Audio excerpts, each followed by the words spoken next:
appreciate everybody being here. I think before we even recap, I just want to make sure we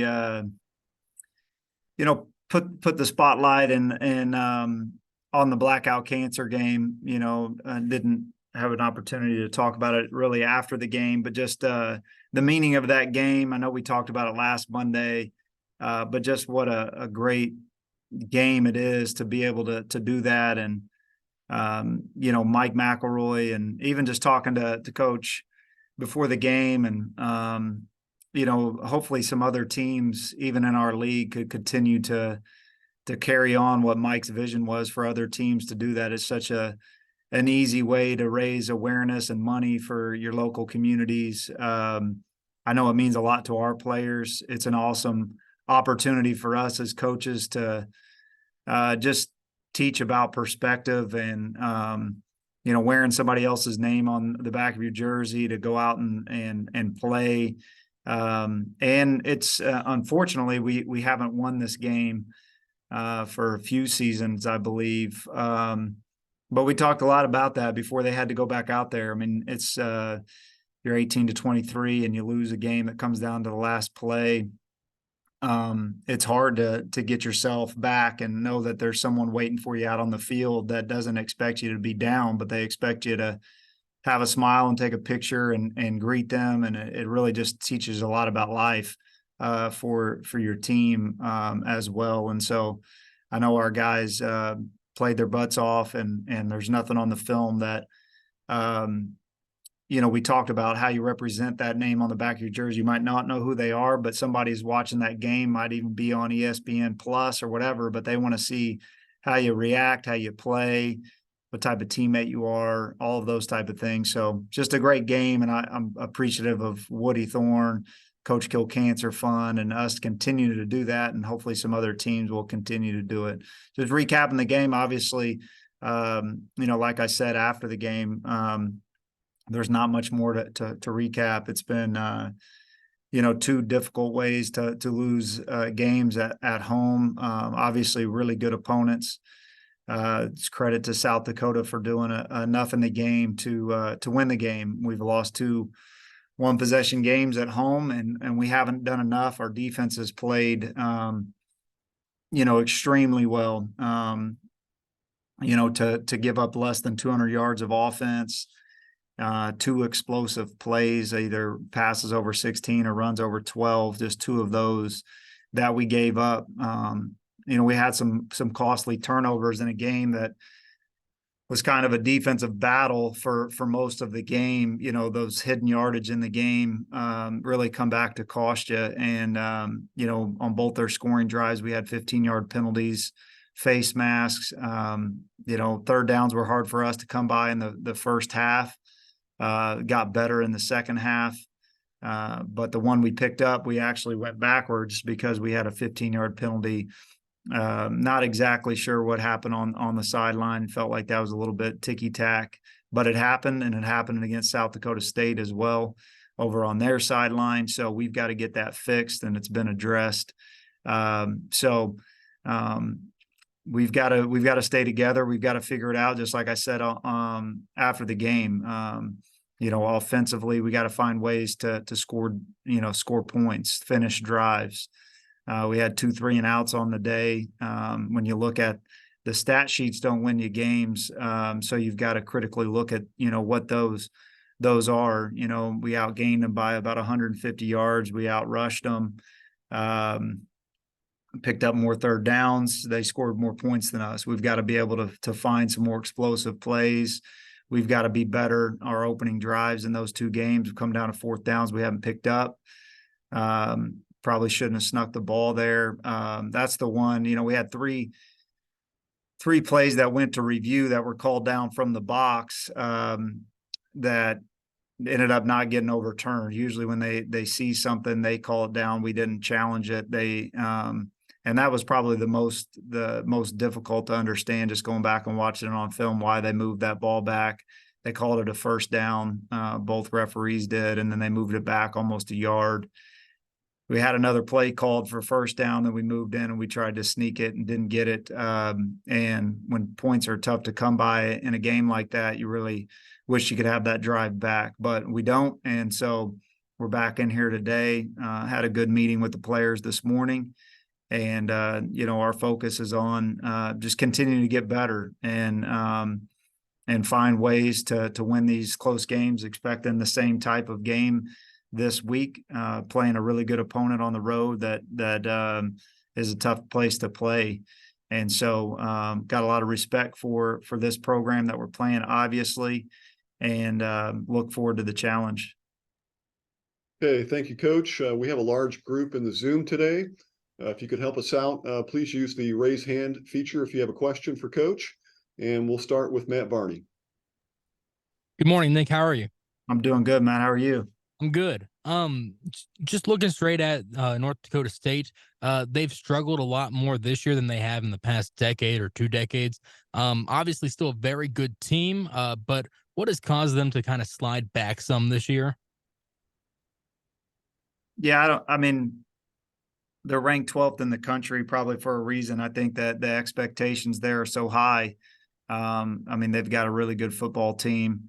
I think that obviously they've set the expectations there to win national championships. And so I'd say that that's probably for you guys. I mean, what we see on film is a good team. In their losses, especially the one against South Dakota, similar to that South Dakota had like a couple hundred yards of offense. They only snapped the ball 37 times on offense. South Dakota did and won the game. It really was, 2 explosive plays, a bubble screen that went for a touchdown. They had a pressure on and got away from them. And they quarterback from South Dakota hit a big scramble post route. And then, So they've got a good football team.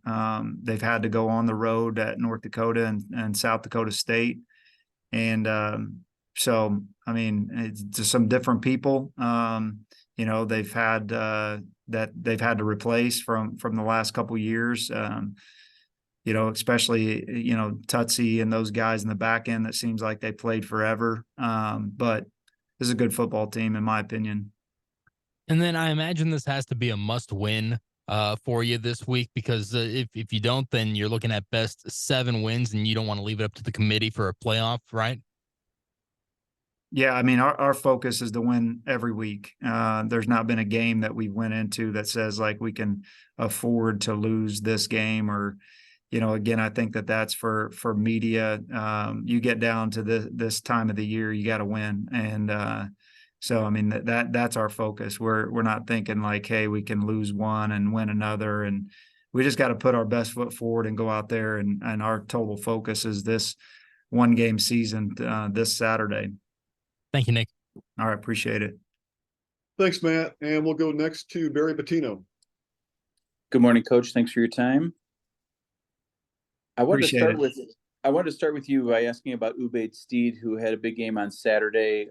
As a transfer, Ubayd came into a pretty veteran group there on the back end. How has he been able to stand out, and what about his skill set has made him a valuable piece back there for you?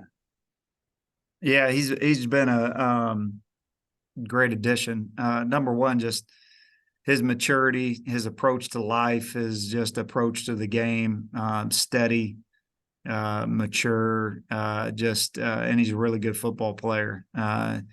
He's not flashy in any way. He's a great tackler.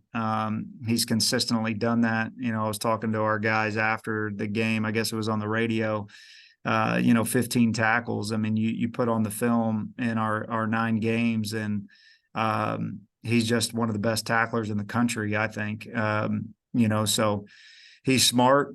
He's in the right spots, and he plays extremely hard and does a good job for us on special teams as well. It's just been a really good player for us. You've spoken before about your leadership council, and I wanted to ask about in times of adversity, how do you lean on them, and what kind of feedback do you want from them about, what's going on? Yeah, I mean, it's super important. I mean, we meet on Monday morning, so we've already met, and that's what I told them. I mean, leadership is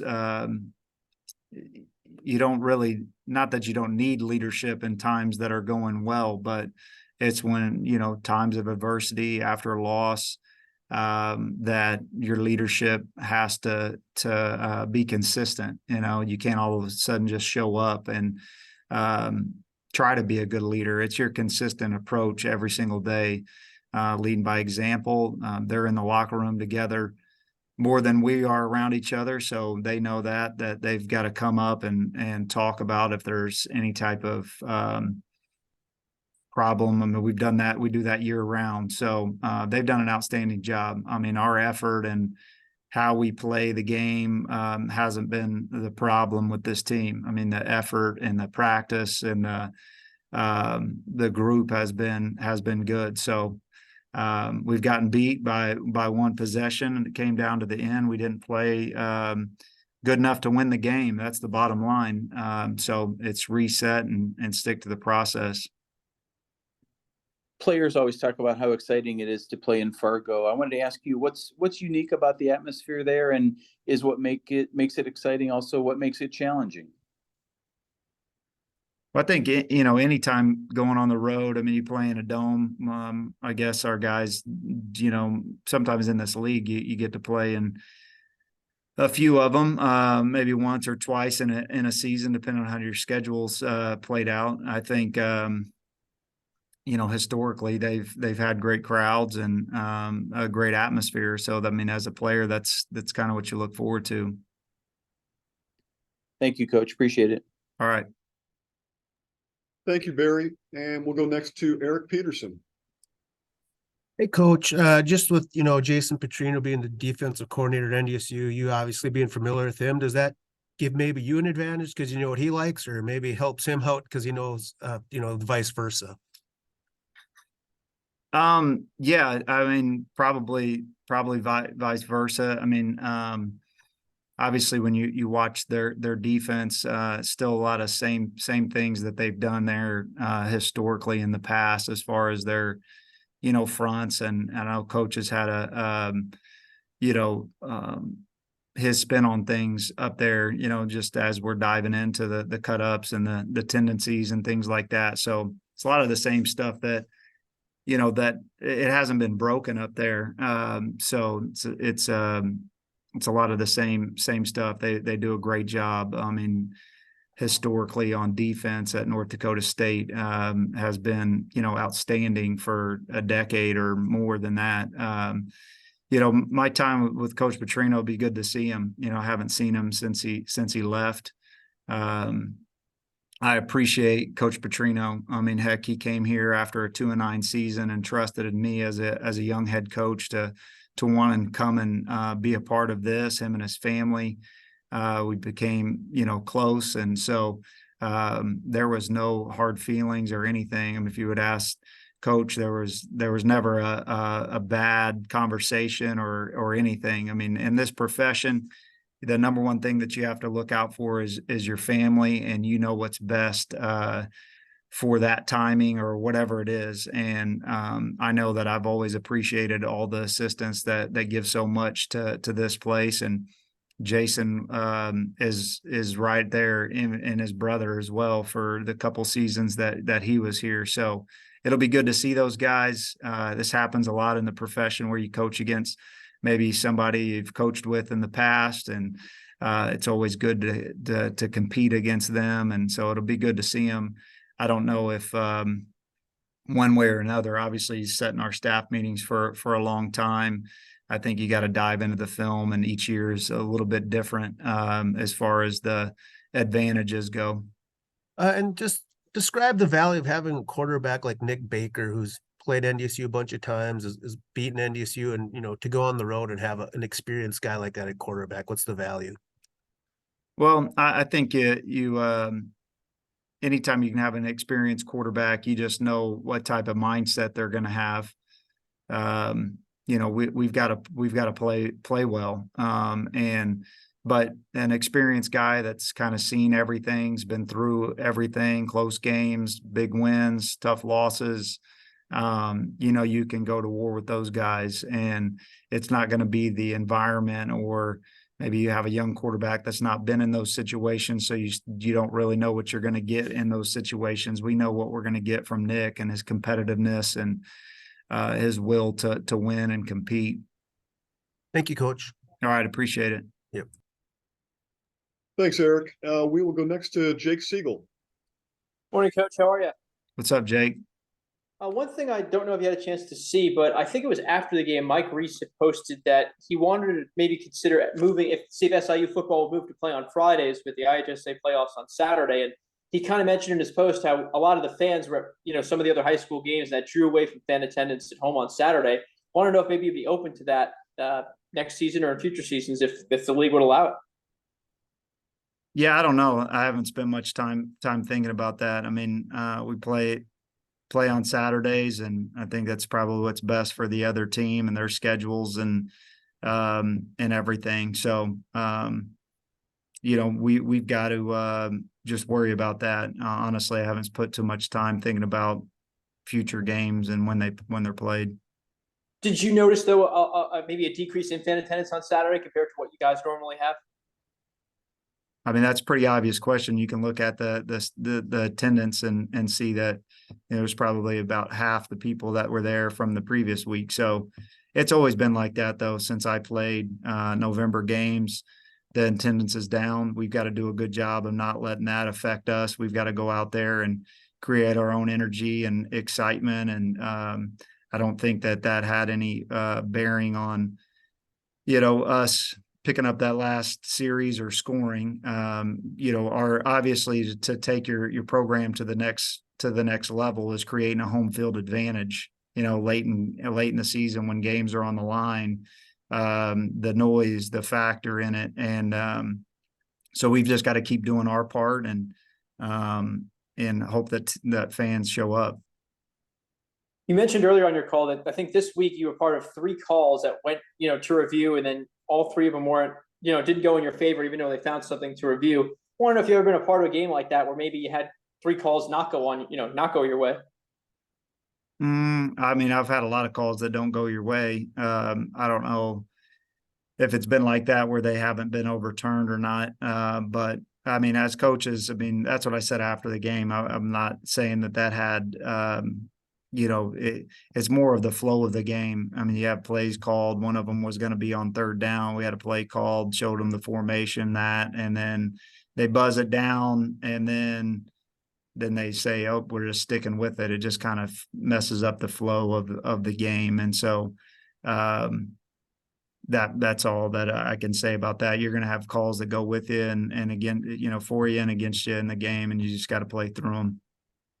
In terms of your team facing these Dakota schools, I guess every season it doesn't really matter when or where you play them, but is there something these Dakota schools do well, or is there a common theme that they all have that you see on film that they all present? I mean, I think every team is different. I mean, where they're from, I think they're all good programs. They all have different strengths and weaknesses, and you just prepare for them like you would anybody else. Thanks, Coach. All right, appreciate it. Thank you, Jake. And let's go next to Dominic Izzo.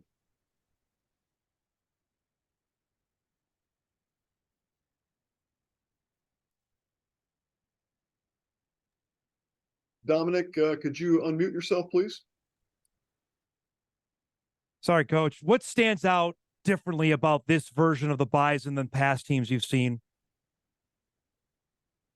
I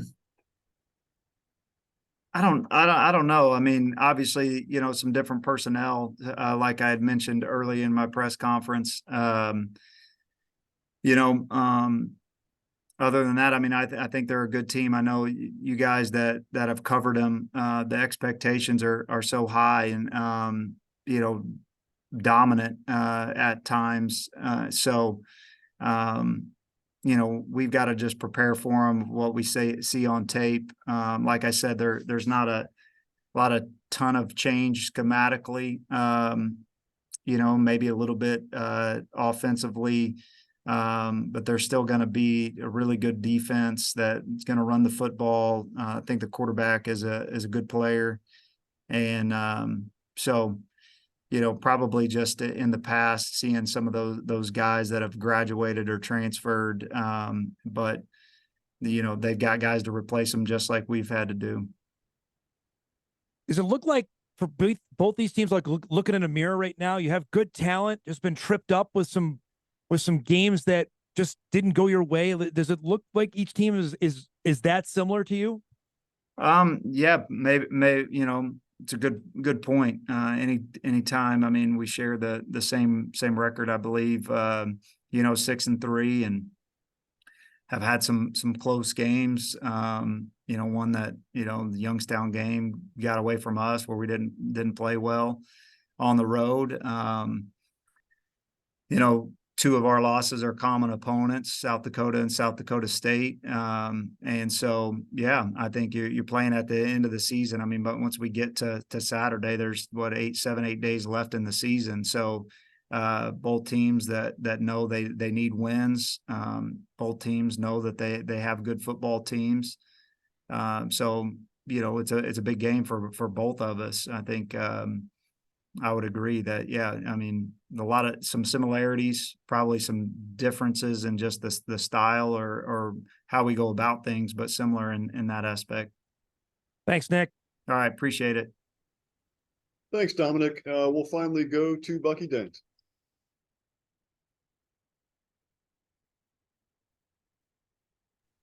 Tom, can you hear me now? We hear you. All right. Good morning, Nick. How you doing? Good, Bucky. How you doing? Doing okay here. I guess the first thing I wanted to ask was, you've gotten a couple questions on the replay deals from Saturday and whatnot, and obviously everyone knows what happened at the end of the Missouri State game on Saturday.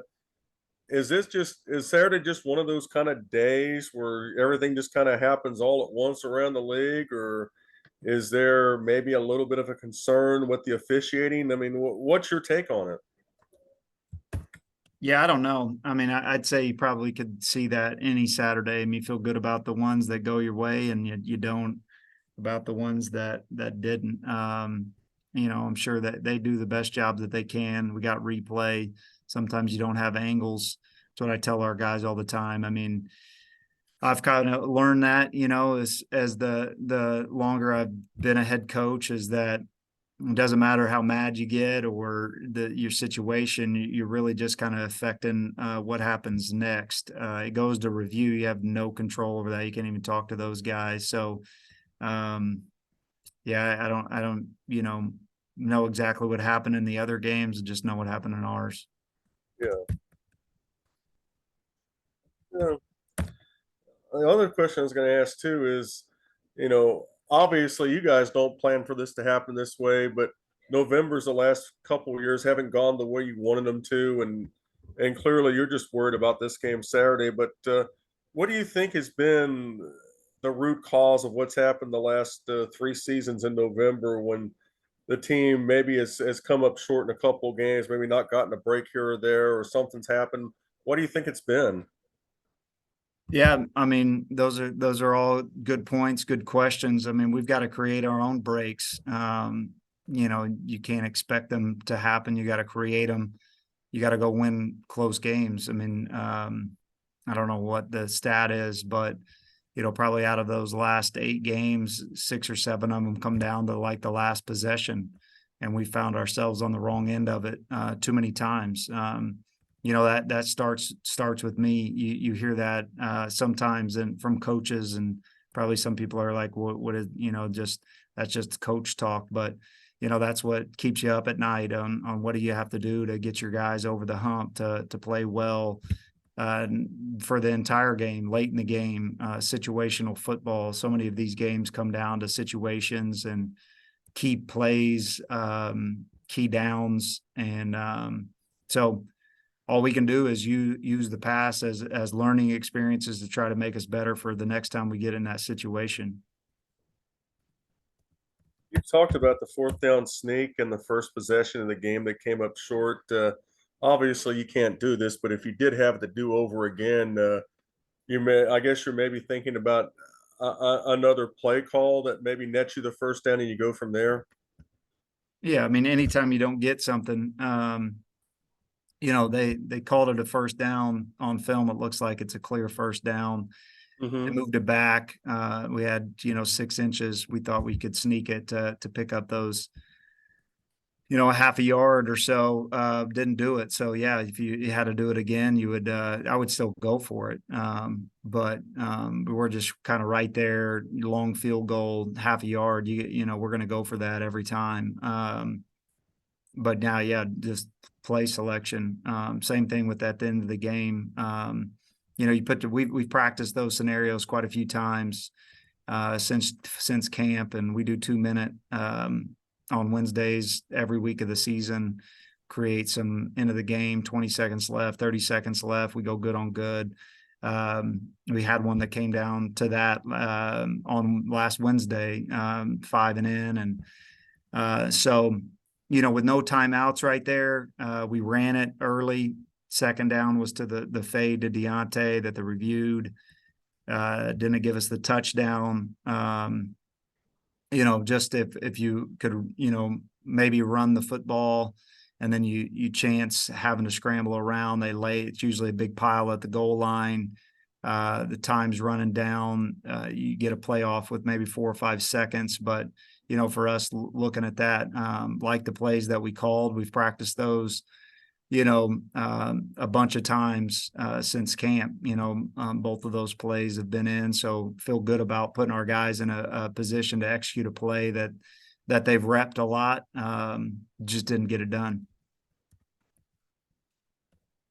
One more thing I was going to ask with regards to that third down play early in the game that you thought was a first down and was called a first down on the field. Had you ever seen that particular instance happen before, where a play's called a first down and then all of a sudden the ball's moved back almost a full yard? And is it one of those deals to where it happens so suddenly that you think maybe after the fact, hey, maybe I should have challenged what that I asked them to challenge it. They said that the booth is the one that the booth's the one that moved it back. And then so they were like, they're saying they did review it up there. And because I was telling them to stop the game and then review it, because it was clearly, the guy that has the spot said it was a first down. But that's here nor there now. We got to come back and pick it up on 4th down, and wouldn't be an issue. Thanks, Nick. All right. Appreciate it. Thanks, Bucky. We do have one more question from Mike McFeely. Hey, Nick, this may kind of dovetail on what Bucky was asking a little bit earlier, but how does your program take the next step in the big picture? I mean, when you took over, with all due respect, SIU was not good. You got to the point where you're making the playoffs. I think you got probably a half dozen guys in the NFL now. You've played NDSU during their dominant run as tough as anybody the last few years. What do you have to do to get to that next step, to get with the SDSUs, the NDSUs? Is it a position group? Is it money? Is it facilities? Is it all those things? What do you think? Yeah, that's probably, I see we got 9 minutes, left to talk. It might, you can call me afterward. That's fine. I get all day. I'm good. Yeah. No, a lot of thoughts on that. Obviously, there's not a quick fix to that. I think, where you're at, where we took over the program, and then even, my first few years, I got the job when I was 30 and had coached in college for 2 years. I've never shied away from that. It's just figuring that out on the go, and good coaches and people coming in like Coach Petrino and those guys to keep getting better. Obviously, recruiting the personnel to be able to compete at a high level against those guys. I think that we've done a good job of that. I still think, like you said, maybe in some areas we got to continue to get better. I think there's no question the reason why SDSU and when you play in this conference, it's more of like you got to be almost the best team in the country to win this conference year in and year out, or top 2 or 3 team. And so the line of scrimmage is always going to be the key factor of where, NDSU for years they got guys playing in the NFL, and the physicality and being able to, being able to dictate the terms of the game by running the football. You know, I think any play caller would tell you if you can't do that, you leave a lot of other variables into it that might not allow you to be successful. And so, you know, money has a lot to do with that too. I mean, we've gotten better here, and we have good facilities, you know, from our stadium and all those different type of things. I think that we have to continue to, you know, challenge ourselves and be better. I think that's what you have to do as a coach too, being honest and taking honest feedback and not making excuses, but looking at ways that you can continue to get better. I know I'm not giving you a great answer, but you know, when you're knocking at the door and we've built competitive teams, but what is that to get to that 10, 11, 12 wins, you know, we're still chasing. So offensive linemen, they just grow them on trees, don't they? Don't you just find those big 6'4", 320-pound guys that can move? They're just out there all over the place, aren't they? Yeah. And I think, you know, we've gotten better and more consistent. I think that position is such a developmental position, you know, of where just you put them in the hopper for a few years, and then you have to be able to develop them. And, you know, we have an offensive line. We don't have a guy in our offensive line room through 20 of them that can't come back next year. And I think that's where you can start to build the consistency of guys that are playing and experienced. And so we've got to continue to do a good job of that. You know, all 5 guys of ours have started every game this season. And so, yeah, I think that's the magic probably position every staff in the country is trying to figure out. And then now with the transfer portal, you know, you just have to do a good job developing your guys and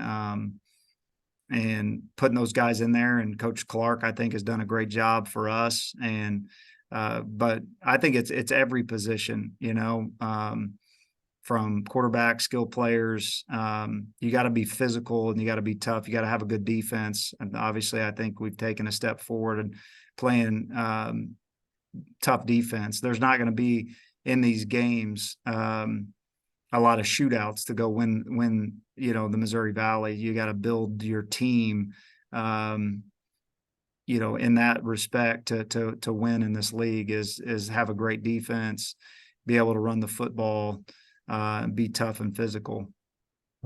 Thank you, sir. Appreciate it. All right.